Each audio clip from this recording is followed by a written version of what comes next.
Okay, welcome to the program agenda. Good morning, good day, good afternoon. If you are in another time zone, thank you for taking the time to watch Agenda.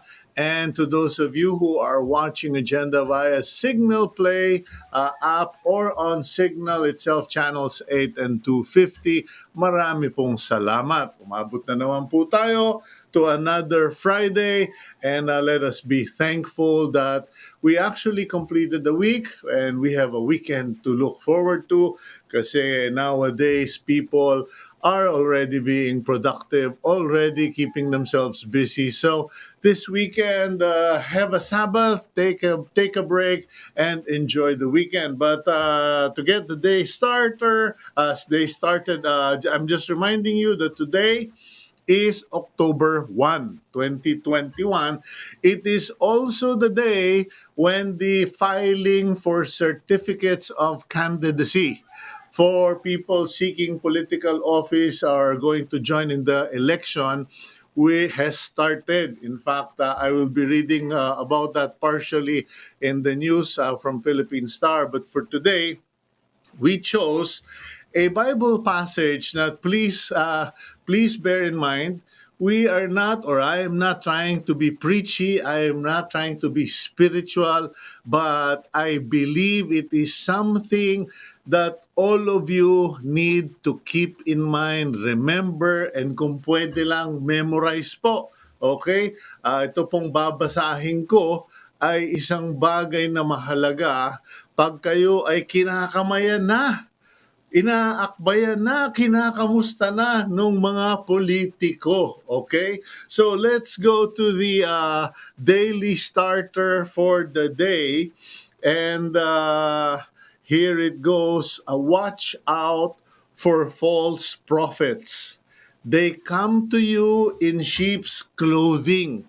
Mag-ingat po kayo dun sa mga nagpapanggap na mga mababait, na mga magagaling, okay? Na akala mo ay napaka malamyang tupa, okay? Kasi baka mamaya pag naboto nyo na, baliktad na yung spelling, hindi na tupa, pero hindi ko sasabihin yung salita kasi baka may mga magalit sa akin. But, who come to you in sheep's clothing, but inwardly they are ferocious wolves. Okay? By their fruit, you will recognize them. And this is a very important point. Makikita ninyo kung ano yung puno, siya yung bunga. Hindi naman nagbubunga. Okay. By their fruit, you will recognize them. Do people pick grapes from thorn bushes? Dito baka wala tayong thorn bushes eh. So, sabihin ko na lang, yung ubas ba napipitas mo sa bugambilya? Hindi yata, no? Or figs from thistles. Sorry, nosebleed na ako dun sa figs from thistles, ano? Likewise, every good tree bears good fruit. Yung maayos na puno o tanim, nagbubunga ng maayos na bunga. Okay. But a bad tree bears bad fruit. A good tree cannot bear bad fruit, and a bad tree cannot bear good fruit. Ngayon magtataka, Cito, parang inulit mo lang yata o inulit lang sa Bible. When things are repeated, front to back or back to front, vice versa, the author is trying to tell us something. He is trying to tell us that this is probably one of the most important part of the lesson. Okay? A good tree will not bear bad fruit. A bad tree will not bear good fruit, vice versa. Tandaan niyo yan, kahit ano pang gawin, magpanggap-panggap, yung walang hiya, walang hiyain kayo.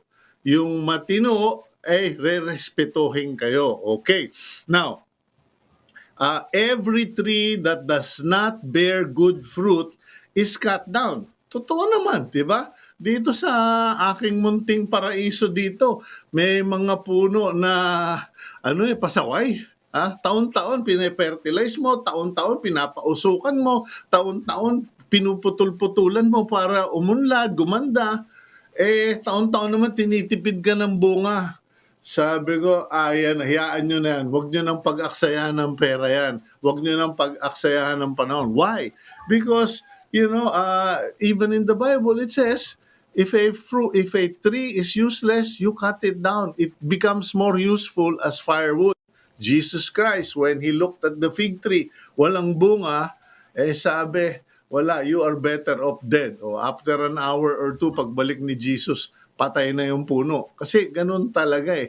Kung hindi mo ginagawa yung bagay, if you do not serve the purpose for which you were created, made, or planted, then you serve no purpose, and therefore, to put you to good use, will make firewood out of you. Ayan po, no? By their fruit, you will recognize them. Ngayon, tayo po, today is the first day for the filing for certificates of candidacy. There are good people who will be filing their candidacy. But you can determine if they are really good kung yung history nila has represented goodness.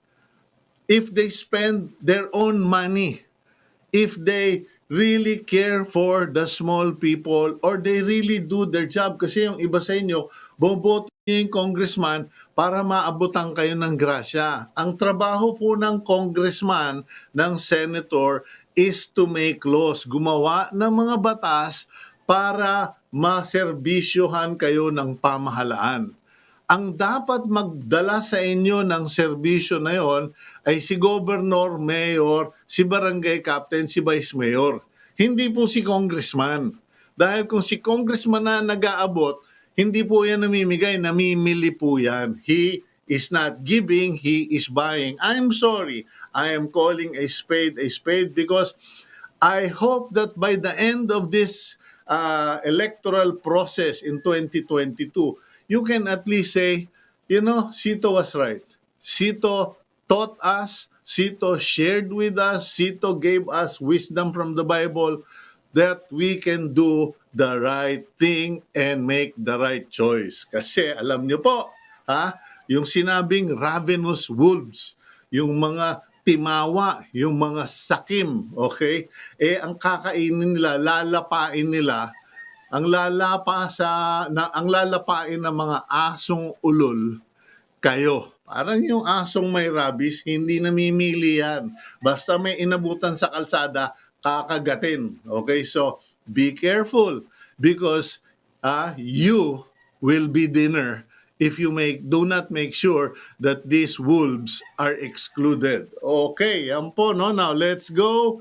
I don't know. Apparently, we're having some technical difficulties, so I have to clear with the studio if we will be able to post the front page or flash the front page of the Philippine Star. Medyo we are having some, how will I call it? Kumbaga parang we are rearranging the furniture in the house because not my house, sa ating sa Cignal TV, TV5, etc. Because nga of the first day of the filing of the certificates of candidacy, lahat po nagpupuntahan dun sa lugar where the filing will take place for national positions. I think mostly for senator, senator, vice president, and president, will be taking place sa may Rojas Boulevard po, katabi ng Manila Bay. Kanya lahat po naglilipatan ng gamit ngayon, and it is so hard kasi normally you can pre-position your outdoor broadcast van. You can pre-position your cameras, lights, microphones 2 days before. Ngayon talagang nagkakahigpitan po. It is so hard to position all of those because of COVID. Nako po, katakot-takot na RT-PCR, hanapan ng vaccination card, pagkatapos antigen on location, etc. Kasi it's not only the crews that will be arriving, but also the VIPs. Ay biruin mo, kung may nagkalat ng lagim doon na Delta variant, papasok yung mga wannabe presidential, wannabe vice president, wannabe senator, at lahat tinamaan. Some people will be tempted to say, not a bad idea. Let's wipe the slate clean. Naughty! Okay, let's go to the front page. Babasahin ko na lang po para doon sa mga hindi nakakabili ng dyaryo. Pasensya na kayo. Main headline for the Philippine Star today, ayan para kasi hindi na flash, ayan na po, sorry, I'm being primitive, but Metro Alert Level 4 extended till October 15. Kung may nakikita kayo diyang armored personnel carrier na may machine gun, ayan po ay to secure the facilities where the COCs will be filed doon po sa may Harbor Garden dyan sa may Sofitel. And yung photo po dyan ni Lenny Robredo, sorry kung medyo malabo, ayun na, salamat naman, Okay, nakapasok. Okay, Metro Alert Level 4 extended till October 15. Juan Sambaya nominates Lenny as presidential candidate. Formally execs Stonewall invoking secrecy law. Kumbaga, I think ginagamit na nila yung bank secrecy law, business, etc., Privacy Act. And yung pong picture na naka-machine gun dyan, wala naman pong kudeta, Yan po ay picture to secure the Harbor Garden at Sofitel, where you see in the middle, things have been prepared so that the candidates will be able to file their candidacy, their certificates of candidacy. Now, wala raw pong mga escorts o mga borloloy o mga sabit dyan sa filing na yan.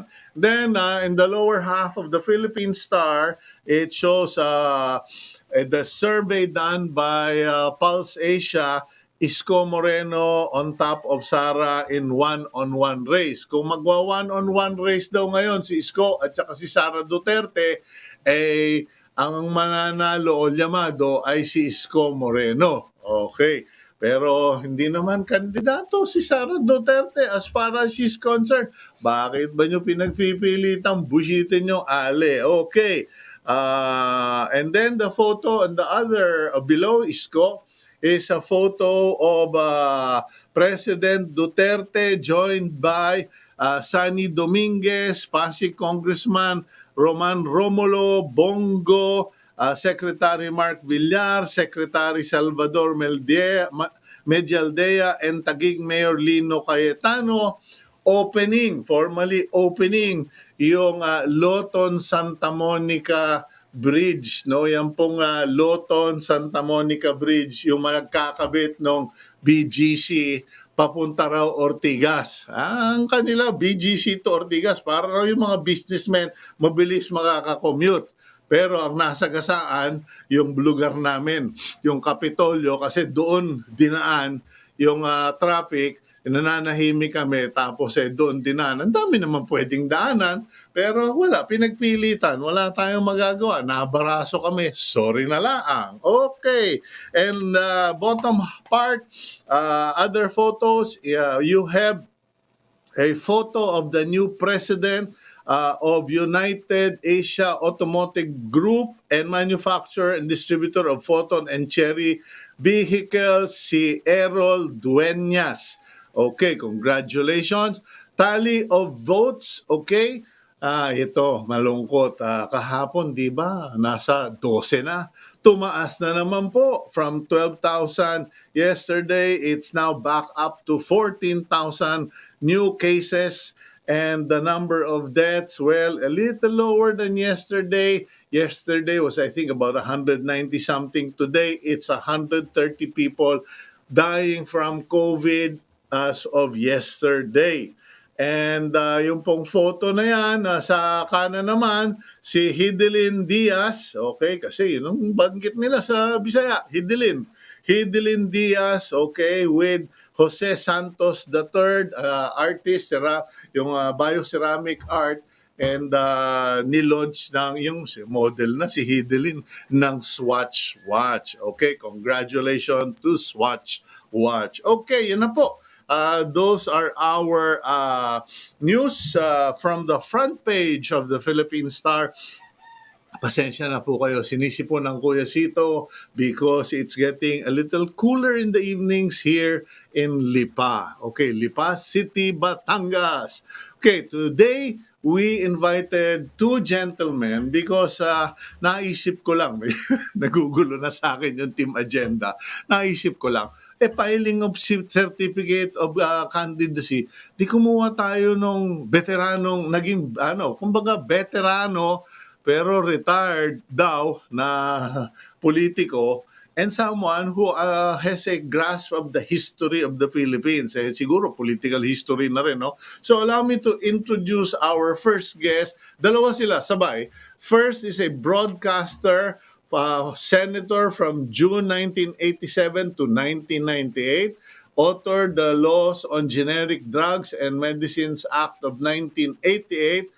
Siya pala yun kasi may mga nagka-claim nung na yun na sila daw ang nag-push nun. Magna Carta for Disabled Persons and Philippine National Police Reform Act.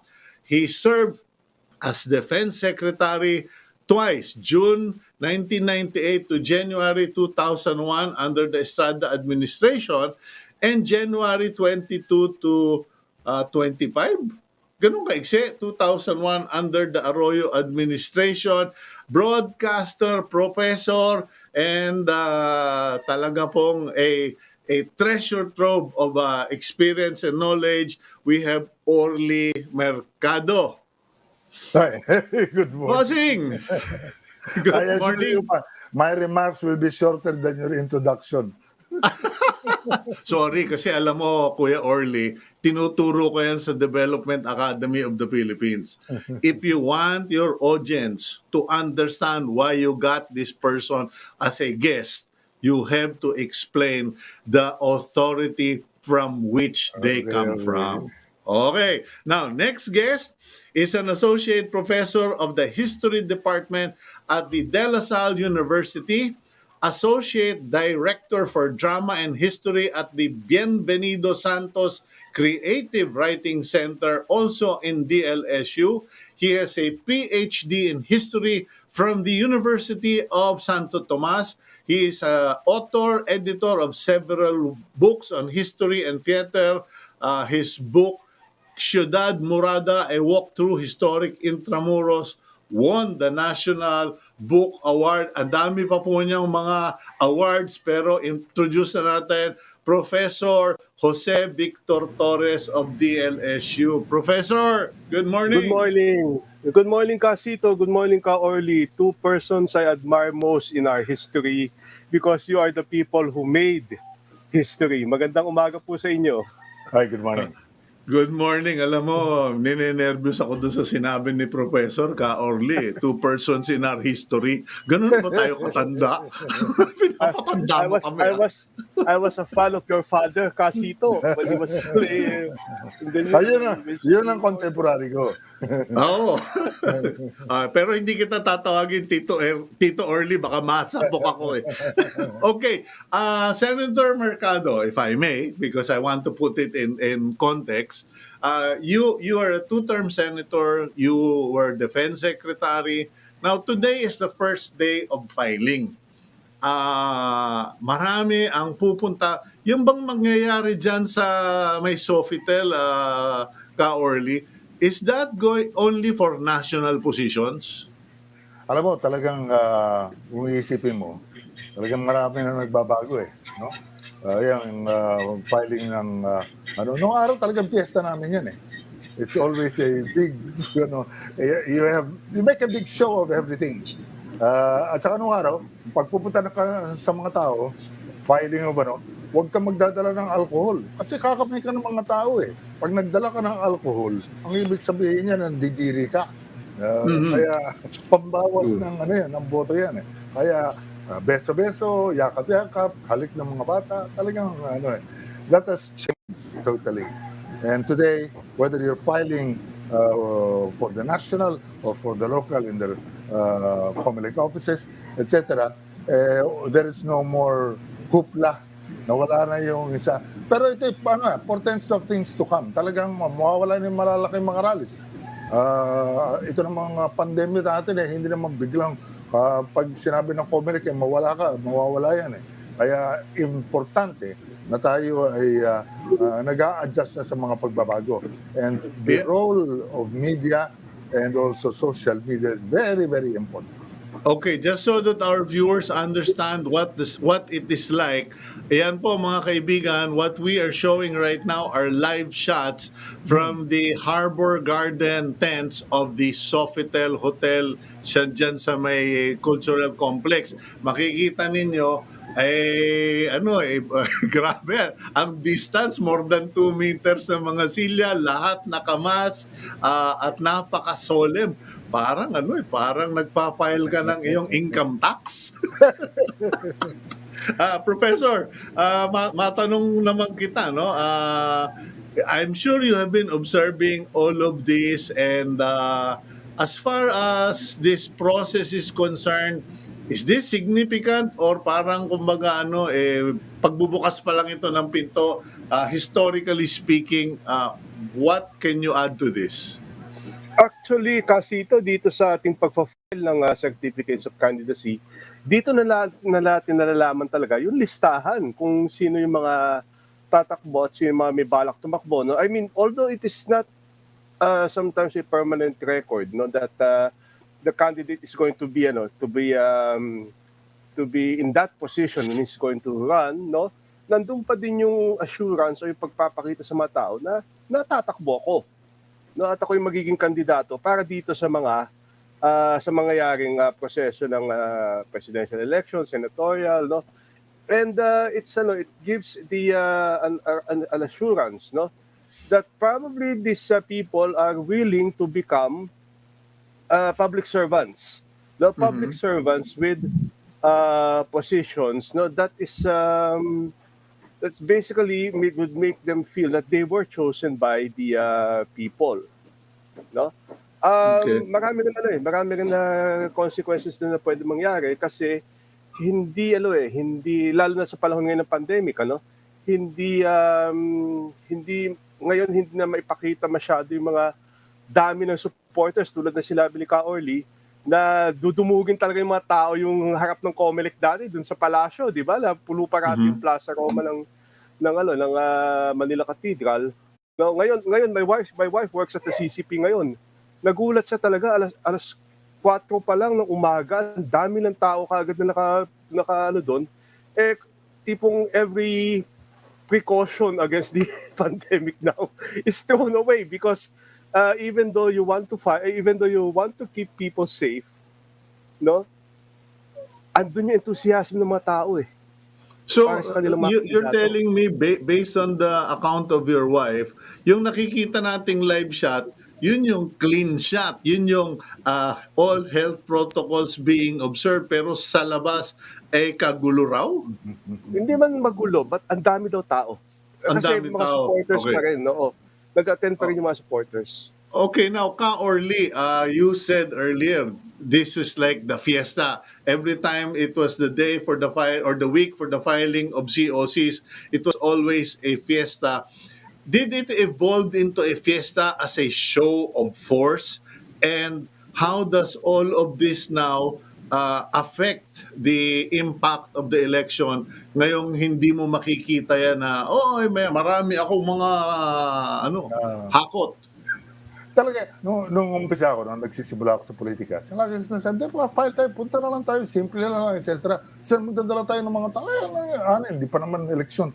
Actually, the image that is projected, pag maraming tao, meron ka mga supporters, is organization. Kasi noong araw mga banderitas, lahat, etc. Your vehicle is has a lot of posters, etc. It's the attempt to show that this is serious. I'm serious about running kasi sa atin naman lahat ng mga pwedeng mag-file, marami rin ng mga inaalis dyan, yung mga tinatawag na nuisance candidates yung mga hindi seryoso o kaya maaaring makagulo pa. Lalo na kung pareho ng pangalan ng ilang mga kandidato, yan ay sinasala. Tapos yan, representasyon dapat dyan yung partido.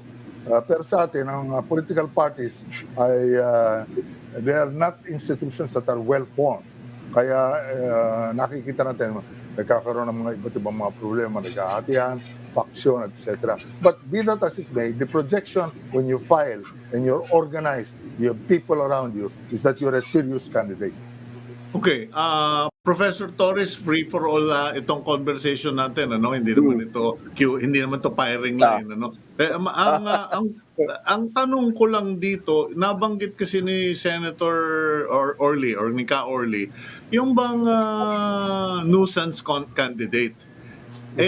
Nagbago na ba ang batas? Kasi may mga nagngingit-ngit na tao na in the last election, I think there was one young lawyer who wanted to run for senator, and he was instantaneously disqualified by the COMELEC simply because he did not have the machinery nor did he have the finances in the eyes of the COMELEC to launch a legitimate campaign. You guys are welcome to comment on this kasi let's go through the process of filing candidacy and being a nuisance. Professor Torres. Well, by law, no, yun ang hahalapin talaga ng COMELEC, no, that you're not just someone who will file because he wants to become a one-day wonder, no? And yeah, kilala ko yung binabanggit mo na, no? Kilala ko yung binabanggit mo na tao, no? He's actually a friend of mine. But yung the excuse that the reason, not an excuse, the reason that the COMELEC says na wala kang pera, wala kang support and everything, I think it's also a case-to-case basis din eh. Siguro yung pag-present din dapat ng ebidensya na the backing and the financing, no, isn't just something that is yung on paper lang, no? But also, although I think the case that you are mentioning a while ago, although there were some biases with regards to the party that the candidate was representing, it was for me, I knew that there was laws that were being considered to prevent nuisance candidates. No? Kasi pinagpipiestahan to ng media, di ba? whenever someone who is like in his 80s na, kasalanan naman natin, Orly. Tayo talagang mga tiga-media, no? Mga pasaway. I think it's a form of also entertainment, di ba? Yung lalabas yung matanda, may dalang dala yung certificate of candidacy, palalabasin niya gano'n. Tapos, sige nga, lolo, sumayo kayo para pakita niyo na malakas kayo.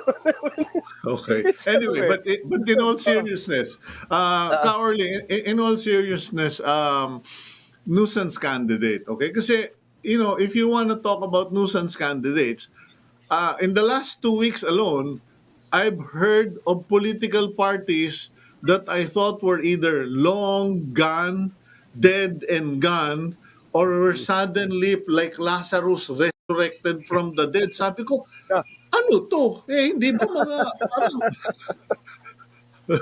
Ka Orly, ikaw? Ano mo, bago ko sagutin yung tanong mo, naalala ko ng reporter pa ako sa News 4 TV, no? I interviewed Pascual Racoyal. He filed for presidency. Yung matandang yun binigyan ko ng oras Tapos alam mo, inakbayan ako pagkatapos, sabi niya, nako, maraming salamat Orly. Alam mo, ikaw dapat isa ka dapat maging press secretary ka. Sabi, naging joke yan sa newsroom O yan, baka manalo si Pascual, si Racoyal, si Orly magiging press secretary. But kidding aside, meron talaga mga kasi ngayon pag nakita natin, may mga balota yan, may piniprint, etc. And all of these things, kaya kinakalinisin at ayusin yan. Meron namang requirements, sensible administrative requirements. Now, our problem with yung binabanggit mo Cito, na tungkol sa mga umuusbong at saka yung mga nahuhukay ng mga dating mga partido na inactive for a long time, is indicative of how our multi-party system when you speak of political parties, is a mismatch with our electoral system and our system of governance. Sapagkat naalala ko nung araw nasa partido, doon sinasala ang kandidato. Sapagkat alam natin ng mga panahon na two-party system sa presidential form of government natin, liberal at saka nationalista. Paminsan-minsan ay meron sisipot na independent who will try. Like PPP during that time, Progressive Party of the Philippines, Raul Manglapus and Manan were the candidates for president. Those particular instances proved also that it's difficult to run without the inspectors who were given only to the two political parties. But so merong pagkakaiba yan. Ngayon naalala ko yung kandidatura ng Manahan. Maraming na-attract doon ng mga kabataan And naalala ko, I used to go to Plaza Miranda with my father. But I would not go home until I listened to Manglapus. Sapagkat he was a fiery speaker and he was a real, truly great orator and I admired his. Fortunately, nung naalala ko ng senador,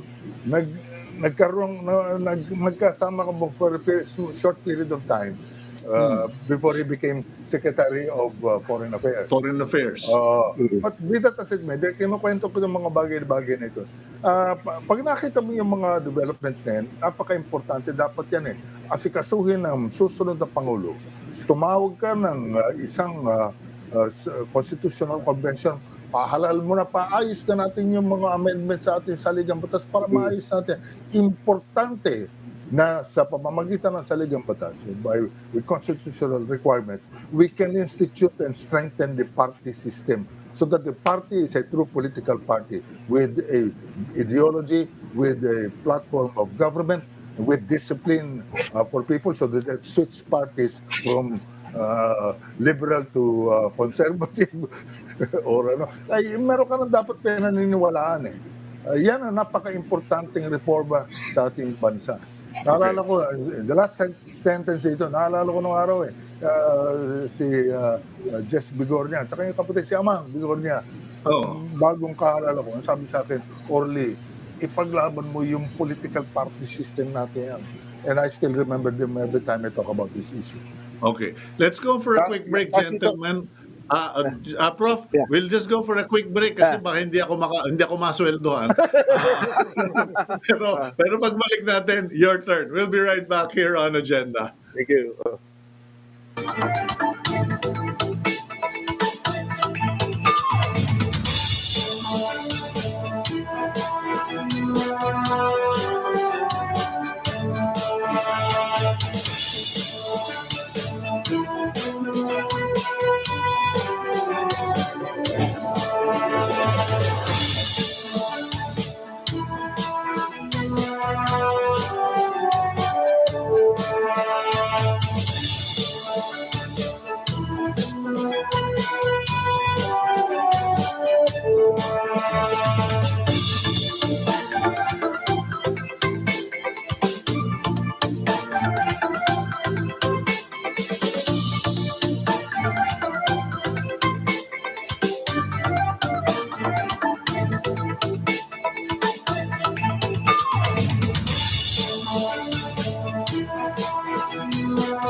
Okay, welcome back to the program Agenda. I'm your host, Cito Beltran, and joining us is former Senator and veteran broadcaster Orly Mercado and Professor Dr. Jose Victor Torres of the De La Salle University. Professor Torres, you were about to say something.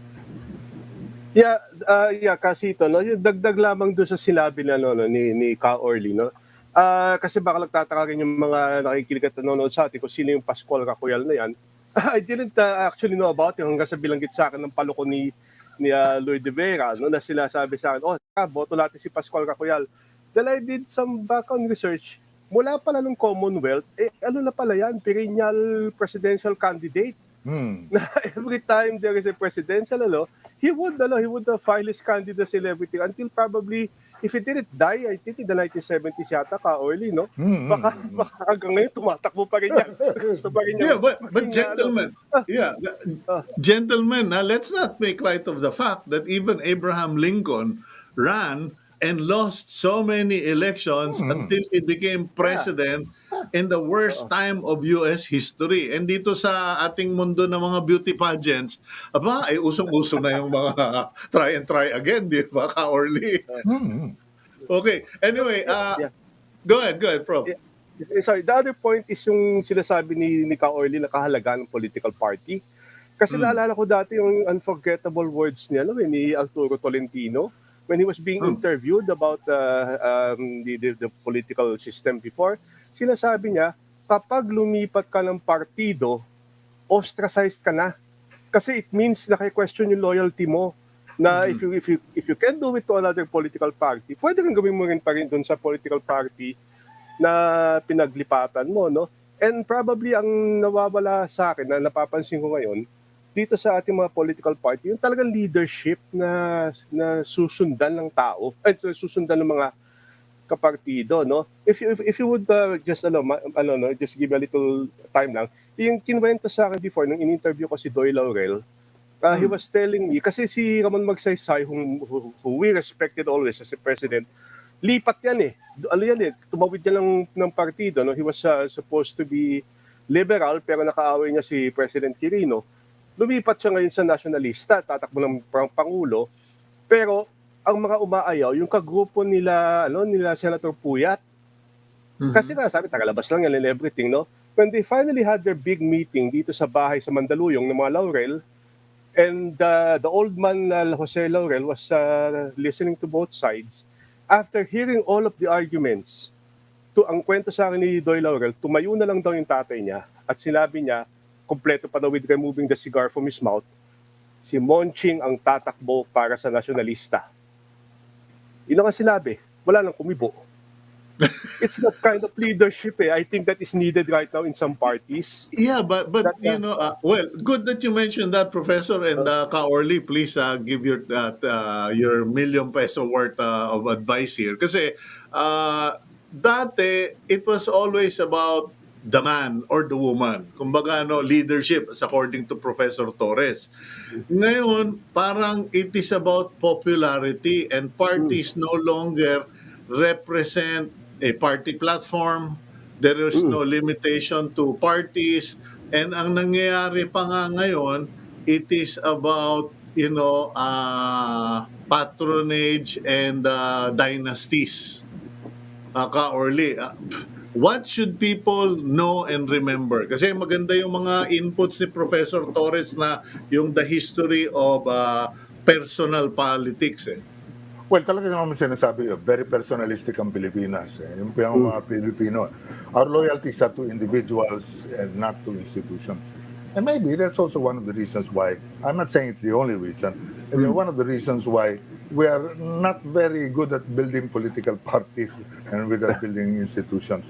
Pero napaka-importante pag inisip natin na ang political party, pinapanday ang leader sa mga political parties, pag pinag-aaralan natin yung mga bansa na develop ang kanilang mga institusyon, nagsisimula ang isang mga leader doon sa kanilang komunidad sa lokal at doon pag napakita niya marunong siya magpatakbo, etc., he knows how to maneuver himself upwards and he is promoted and becomes a party leader, napanday na yan. Ang ibig sabihin, he knows how to move a bureaucracy. He knows how to lead an organization. He knows how to make plans and visions. To build consensus. Yes! Napaka-importante yung consensus dahil sa politika is the art of compromise. You cannot have my way or the highway.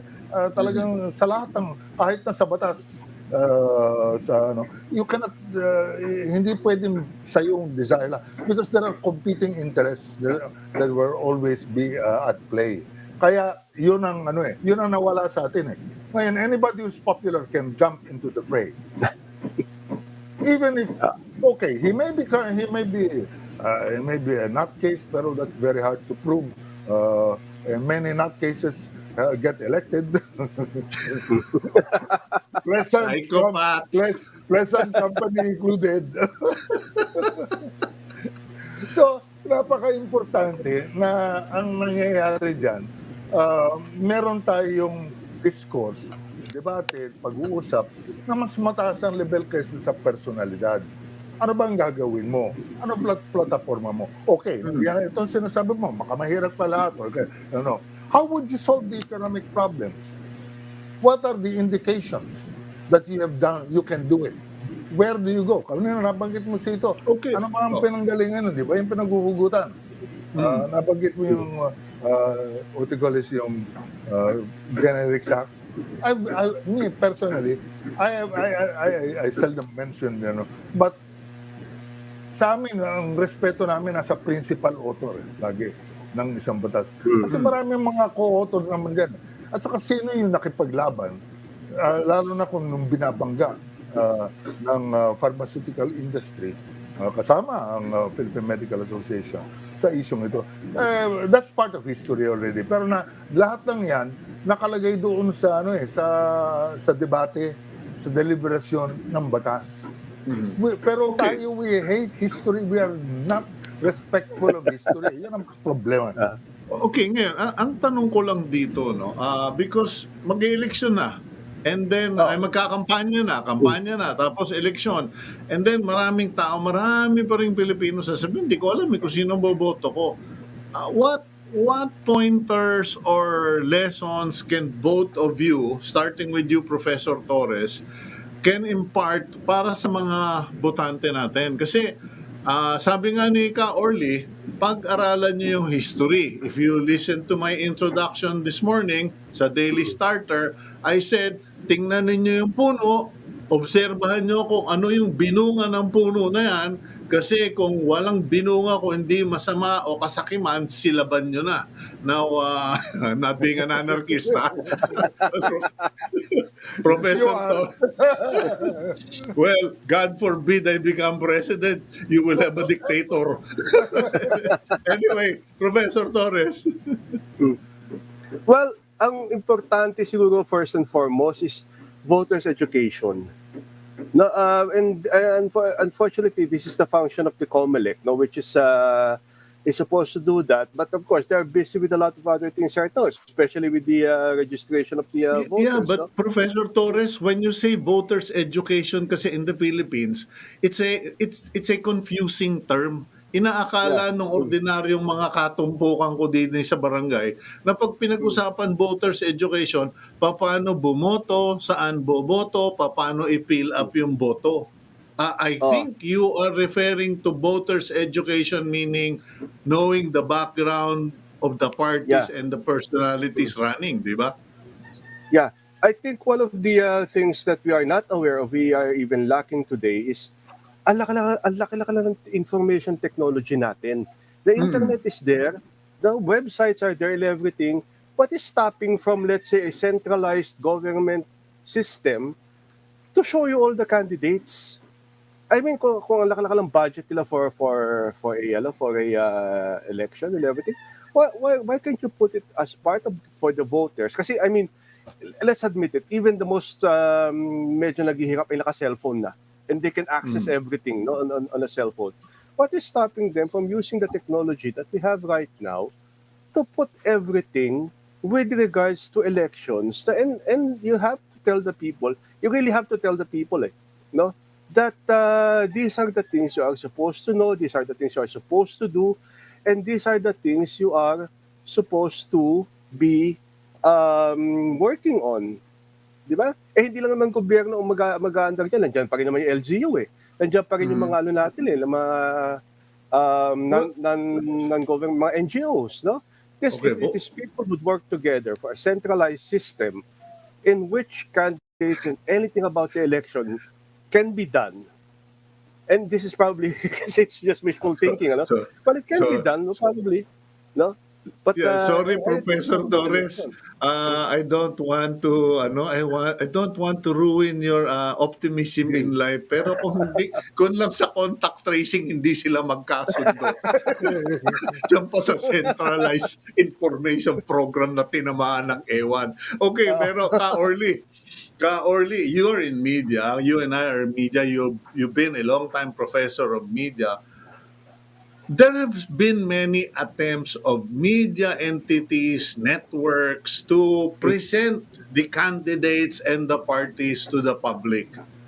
Pero I can't help but think na it was always either half-hearted, too late in the game, or with misgivings. Yung bang parang nag-iingat, bumubusina, hindi lantarang nilalabas. Except for doon sa mga nasara na ipapasara pa. Okay, pero bakit ganun? Hindi mailatag ng just objectively, this is the candidate, these are his claims, these are his accomplishments, and this is what he has been attacked for. Alam mo, sa isang banda, dapat talaga magkaroon ng malaking expenditure sa kampanya. Pero yung expenditure sa kampanya yan, dapat part of that should be, we should pay for it taxes natin. What I'm trying to say is, dapat magkaroon tayo ng campaign to really raise the level, give the opportunity for debate. Gusto natin mahilig naman tayo sa sabong pabayaan natin, bigyan natin ng pagkakataon na mahimay. Magkaroon ng kasi naintindihan rin natin yung nature ng technology, ng information technology. Talagang ngayon everything is nung araw panahon natin, I used to get mad at what you call bumper sticker communication. You have to reduce it into a bumper sticker. Ngayon on the air, pag TikTok, ilang segundo lang yan. Pag hindi ka pwede nilampas sa 15 segundo. And it's all moving. Everything is very fast. So, it is very important for us to have sensible debate. Kahit sa states, nakikita mo sa ibang mga bansa, critical yung mga debate. Let's not have one debate lang. Let's have a series of pagsabungin natin. Sige, pabayaan mo magsagutan para makita natin at makilatis natin. But is that productive? And before you guys answer that, yung debates and open arguments and presentation of issues, let's go for a quick break. Pambayad ko naman ng upa. We will come back here on Agenda.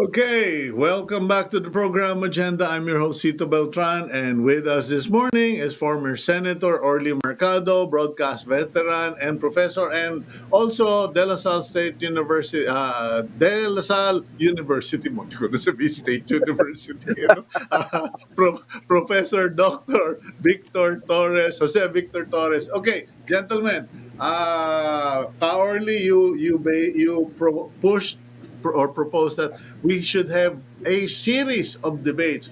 More debates, the better. Now, Professor Torres, is that productive? Or sabi nga nung iba dyan, pagwapuan lang yan, pataasan ng boses, tapos pagalingan lang sa debate, pero pagdating naman sa opisina, zero rin. Professor Torres, historically, what has been the value of debates?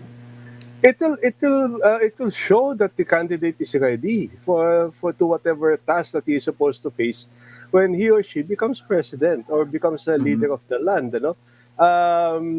Nung una, ito yung pinauso ni Magsaysay, di ba? Can we do this at Plaza Miranda? Because some of his political opponents would say na, pag-usapan na lang to, debate na lang to and everything, no? Sa radyo, sa TV.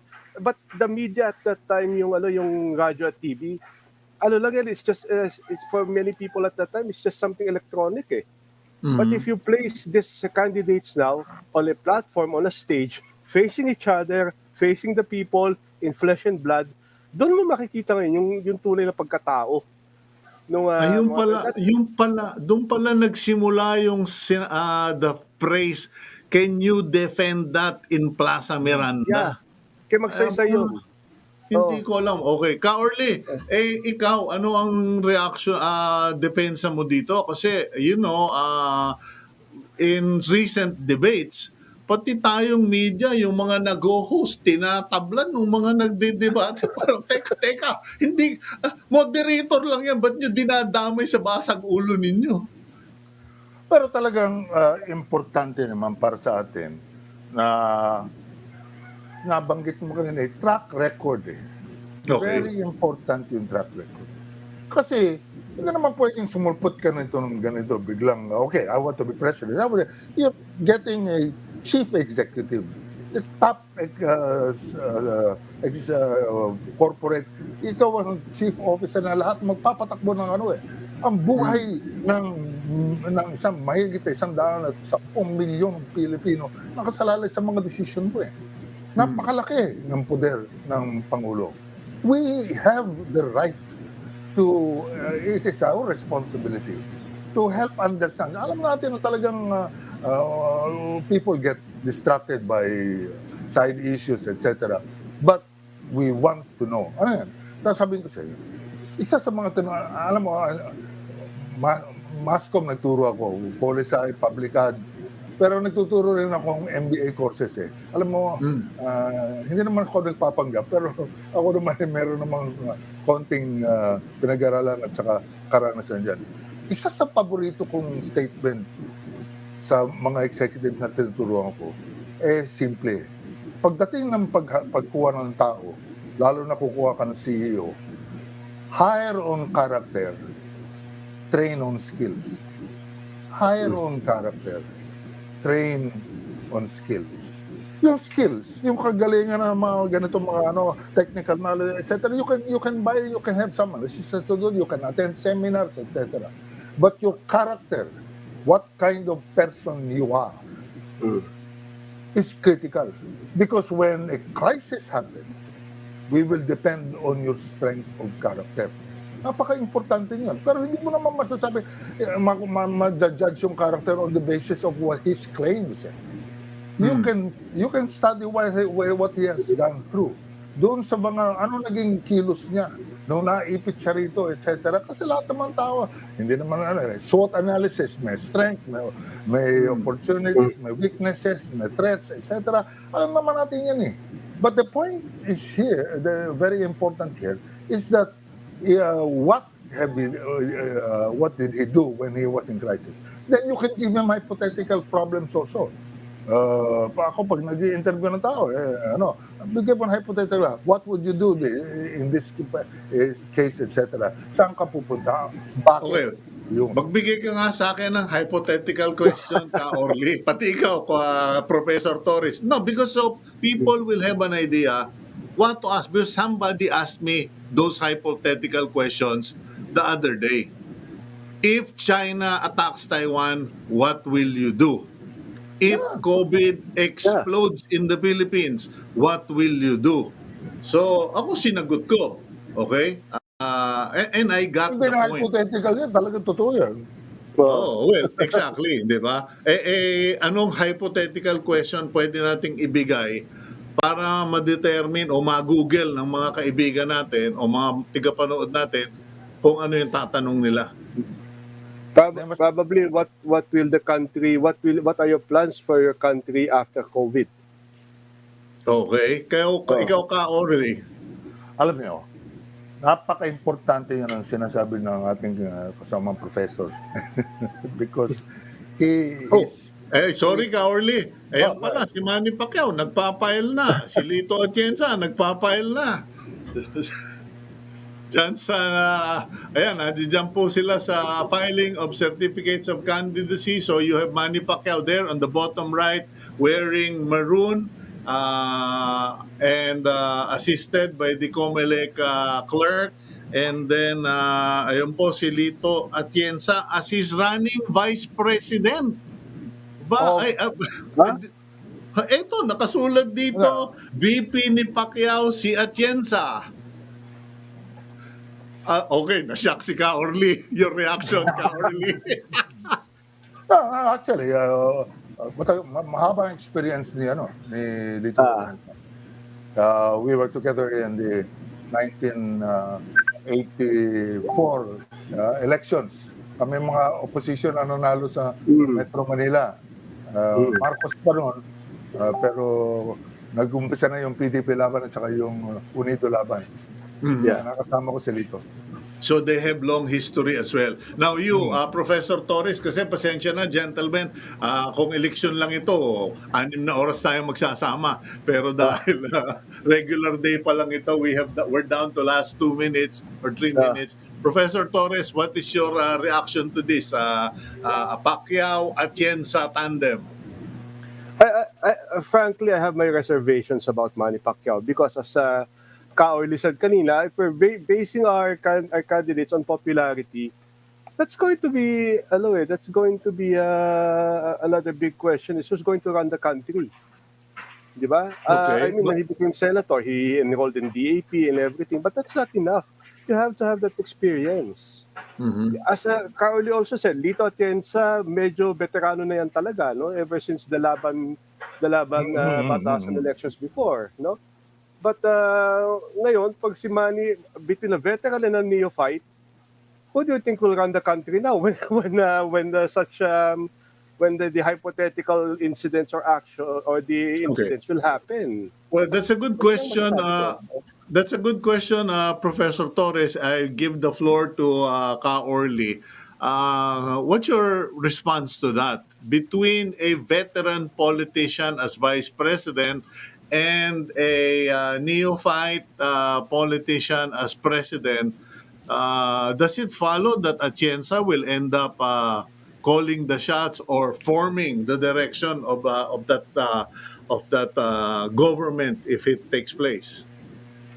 And minsan sa pag-iisip natin, dapat napaka-importante na maraming mga factors ang kailangan natin. Ang qualification ng magaling na presidente ay hindi lang iisa. It's not either zero-sum game. It's not an either-or choice. Unfortunately, sometimes we make false dichotomies. Yung bang it's a choice between this extreme and the other extreme. The reality is that when you get the president, kahit na CEO ng kumpanya, marami kang kailangan mo, nabanggit ko na kanina, napaka-importante ng karakter, anong klaseng tao yan. That's critical. To me, that is the first basic thing. But you need also experience. Largely because of the fact that many of these problems are recurring. And history, to a great extent, is the biggest in this. You cannot have insight without hindsight. Alam naman natin yan. Okay. And Well, only after you have hindsight, yung nakita mo yung pinanggalingan, pinatugutan, maintindihan mo kung bakit ka naroon. That is the only time you can look forward and project the future. okay. Well, Ka Orly. Yeah. Hindsight, insight, foresight. Foresight. Okay. Tanungin natin doon sa tatlong yun, ano bang, doon mo makikita ko nakahanda. Okay, gentlemen, ma-oversight committee na ako dahil ma-overtime tayo.